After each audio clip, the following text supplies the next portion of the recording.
এই যে এটা যেমন হচ্ছে A4 সাইজেরটা, ঠিক আছে, A4 সাইজেরটা হচ্ছে গিয়ে যে 8.5 হচ্ছে বোর্ড,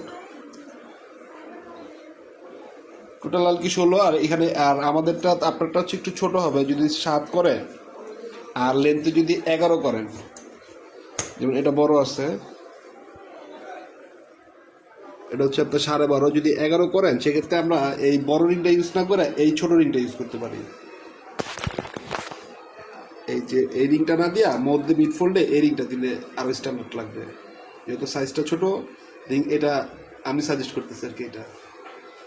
এটা ছাড়াও আপনার 2 পার্টার আছে, এগুলো ফাইলের, আপনি চাইলে ইউজ করতে পারেন, বাট বেটার হচ্ছে আপনি এই সাইজটা করতে পারেন।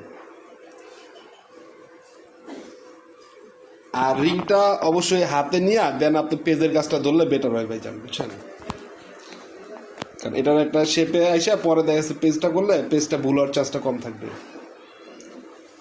আর একবারে শর্টকাট চাইলে আপনি এটা লাগাইতে পারেন, এটা হচ্ছে আপনার নর্মালি পাঞ্চি দিয়ে পাঞ্চ করলে এটা এটা আপনি ইউজ করতে পারবেন। এটা পেজের দেখা যাচ্ছে পেজের জন্য একদম পুরো হ্যাসেল ফ্রি থাকবেন। কোনটা দিলে ভালো হয় আমার জানাবেন, তাহলে আমি ওইভাবে আপনার রেট দিয়ে দিব। আর যদি পেজ দেন, যে পলি পেজ দেন, সেটাও আপনার ইচ্ছা। ওই পলি পেজের চেয়ে আপনার রিং মালটার প্রাইসটা অনেক কম আসে, কারণ ওই যে আমাদের ওটা হচ্ছে সেলুলাইটের মাল, তো ওটার প্রাইসটা আরও বেশি হয়। রিং মালটা এটা তুলনামূলক প্রাইস কম থাকবে।